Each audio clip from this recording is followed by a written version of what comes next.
Hey guys, it's been a while since my last video. So, thank you sa lahat ng mga nanonood pa rin sa vlog ko. And hopefully, starting today, I would be able to upload videos at least once a week para sa inyo. Wow, it's October 28th, and I've been here in Canada for 1 year. Yeah. So this video is a year in review of my experience of being here in Canada. Ano yung nangyari sa akin for the past 1 year, starting from the day na dumating ako dito sa Canada until I celebrated my first anniversary, which is now October 20. Sa mga hindi pa nakaka-subscribe, please subscribe to my channel and like this video, and let me know in the comment section below ano po yung mga gusto ninyong topics na i-discuss ko on my vlogs. 1 year ago, October 20, 2018, that's the day na lumipad ako from Philippines going to Canada, and I stayed, well, my first destination was in Toronto. Wow. It was very surreal, like how what was just a dream before has turned into a reality for me, that finally na-grant yung PR status ko here in Canada. So I flew from Manila to Toronto on a 15-hour flight, Philippine Airlines, and there. So the first thing na ginawa ko pagdating ko dito is, of course, to secure all the IDs na kailangan ko. SIN, like my ID, provincial ID, health card, all those stuff. So it's really very different from the Philippines, because sa atin, if you're going to like apply for any government type of ID, it will definitely take you a good day or two, or even a week, lalo na kung marami kang a-apply na ID. But really the big difference here in Canada is that I was able to finish everything in half day, diba? So after all those IDs and stuff, I started my journey in finding a job, because I can't stay here na walang ginagawa. So I started sending in my resume. Of course, I formatted my resume on a Canadian format. It's very different from what we have in the Philippines. Normally dito yung resume mo would be just one page, like put everything in there. So I formatted in a Canadian format and then started sending out my resume. So I used LinkedIn, Indeed, and all other like websites where you can send in your resume to Canadian employers. Aside from that, there's also this youth employment services here in Canada. It's specifically for people 15 to 29 years old. And then they will help you with your resume.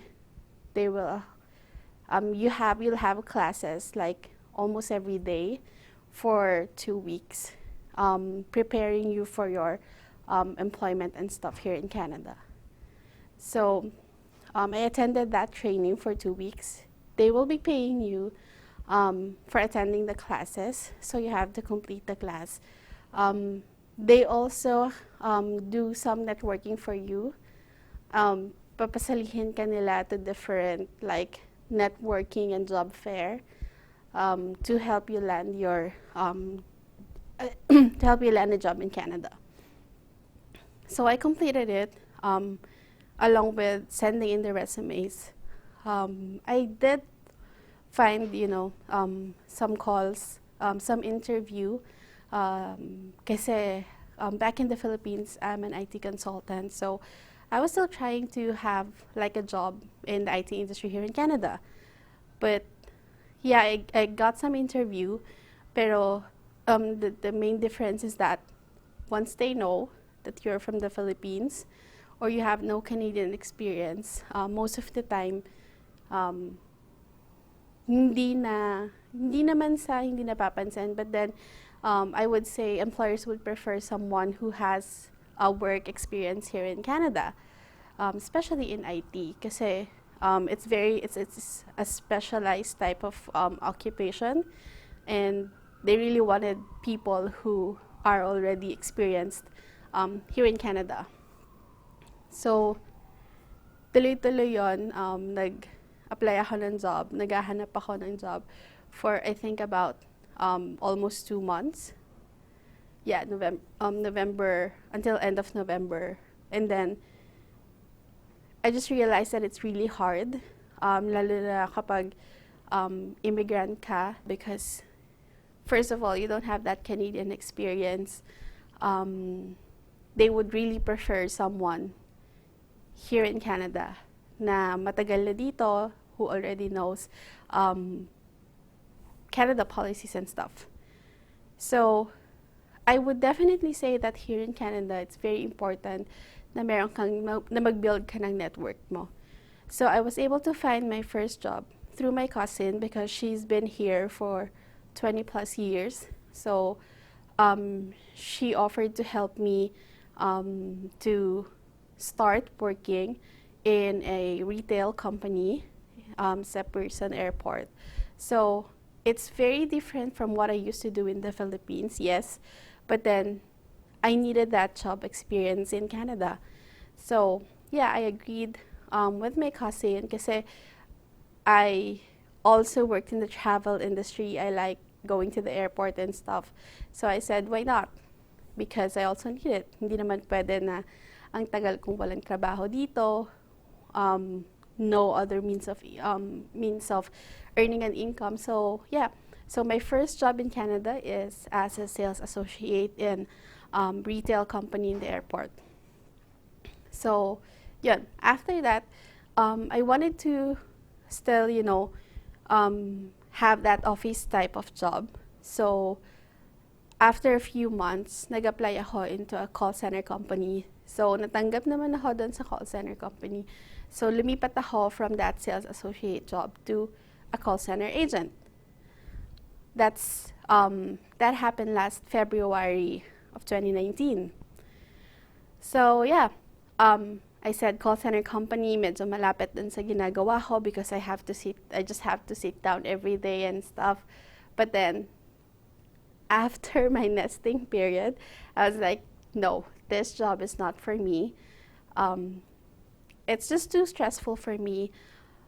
Hindi ko kaya yung sinisigawan ka sa phone, tapos wala ka naman magawa because it's definitely not your fault and you don't have, much control of what's happening.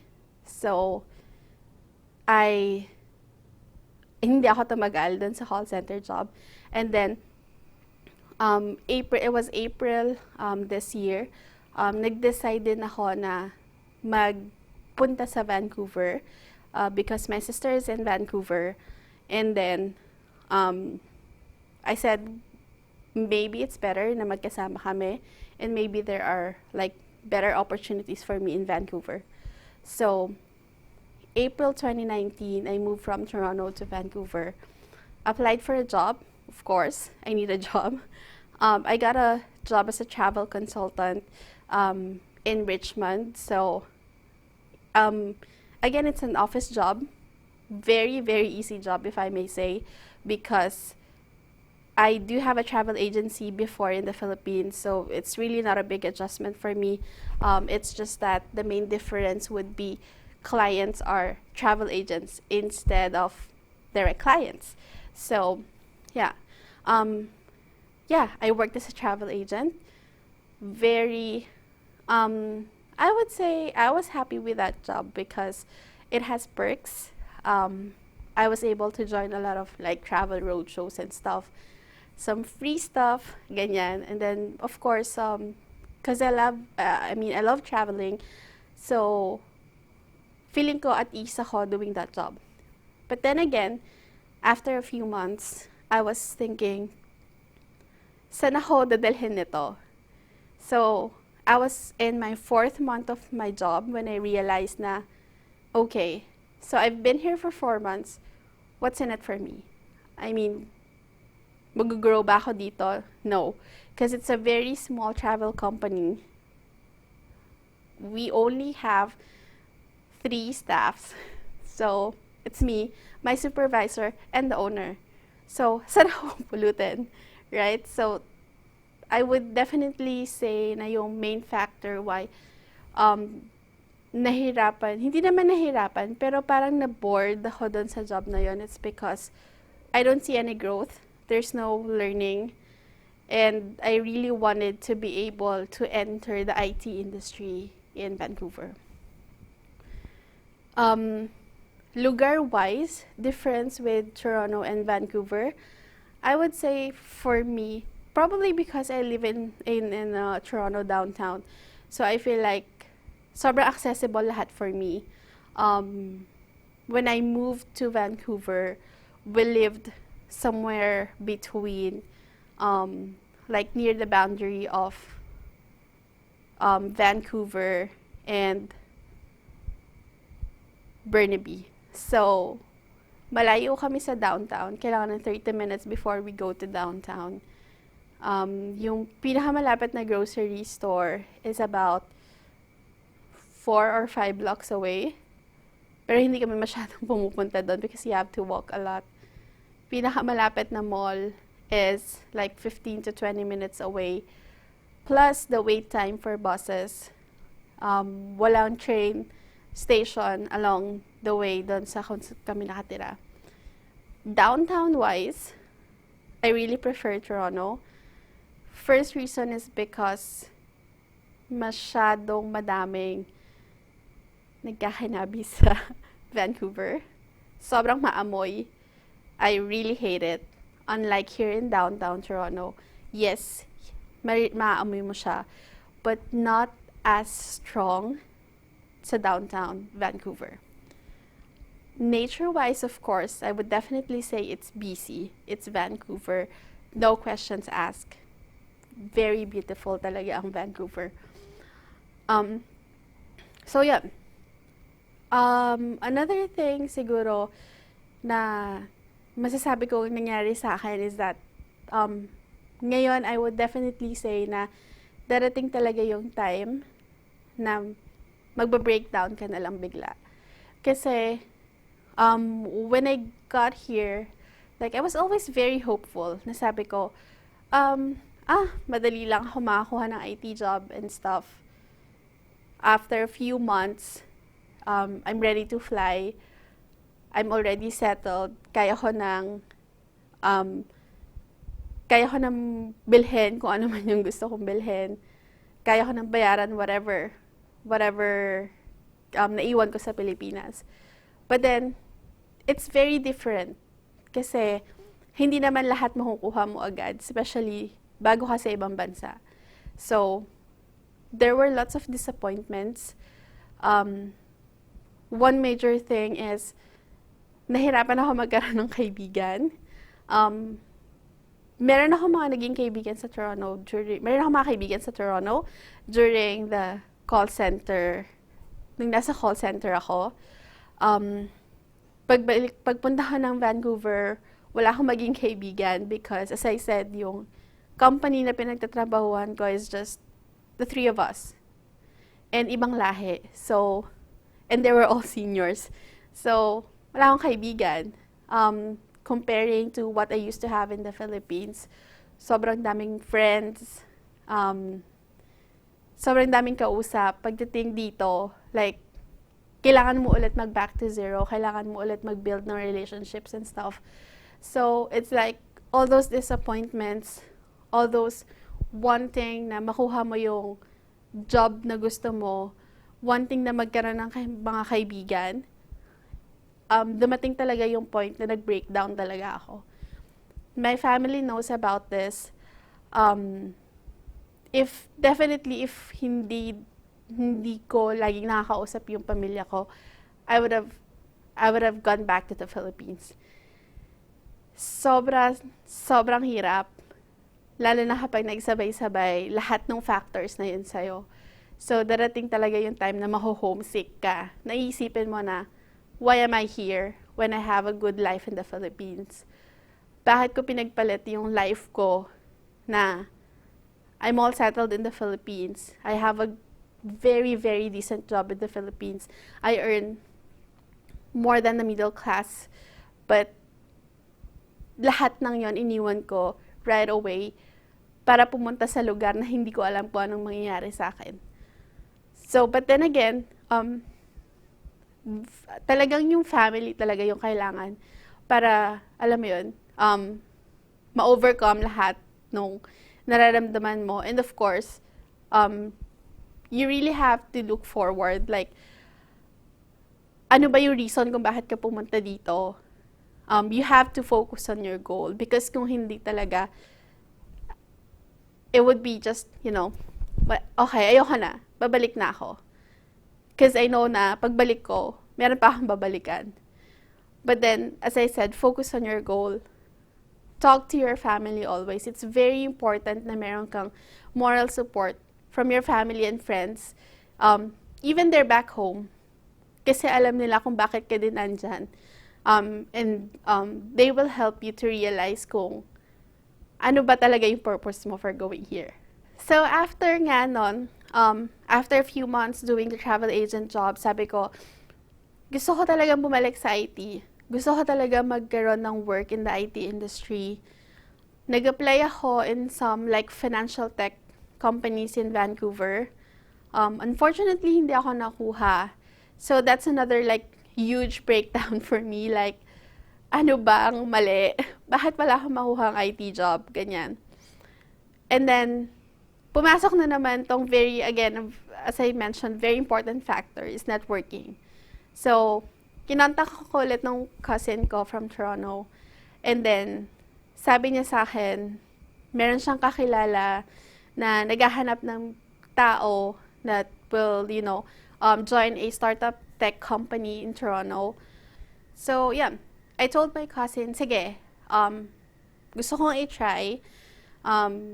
Let me know how I can give them my resume and stuff para ma-start yung application process. So, pinag-connect kami ng pinsan ko. I did series of interviews and stuff. Hanggang sa, yun nga, na-hire nila ako as a QA analyst. But then again, the thing is, I have to go back to Toronto from Vancouver. So, iiwan ko ulit yung sister ko na nasa Vancouver. I'll go back to Toronto para makuha yung job na gusto ko. So, what I'm just trying to say here is that pag nasa ibang bansa ka talaga, there are many things that you need to consider. There are many things na i-trade mo para maka-move forward ka. I'm not saying that this is a very, quick decision. Siyempre, ayoko namang iwan yung sister ko just because meron akong trabaho. But I'm really happy that my family understands my situation, na sinusuportahan nila ako for whatever decision I have. So, yun. So I said, I wanted to go back to IT. Kailangan ko to para mabuhay ng maayos sa Canada. And syempre, makabalik din from what I used to do. So, fast forward September 29, I flew from Vancouver to Toronto again para mag-work in the IT industry. So now I'm back in Toronto. I've been working in this job for a month. And yun, it's been a year for me here. Ang daming nangyari. Maraming happiness. Siyempre, unang-una na yung makapunta dito. Maraming disappointments. Lahat na ng klase ng emotion nangyari na sa akin dito sa Canada. And that's just for 1 year. So, it's really a roller coaster ride, yung pagpunta ko dito and my experience here. But I hope that, I was able to share with you guys my experience. Sana may natutunan. I'm I also wanted to hear your experience kung nandito kayo sa Canada. Ano yung nangyari sa inyo during your first year? If not your first year, ano pa, like ano yung ba nangyari, significant na nangyari sa inyo during on being here in Canada? What are your happy moments? What are your, disappointments and stuff, and how you overcame them? Para dun din sa mga kapwa nating Pinoy that are hoping to come here, alam nila kung anong klaseng buhay yung naghihintay here in Canada. Yeah, so I would say for my second year, I'll be focusing on stabilizing my life here in Canada.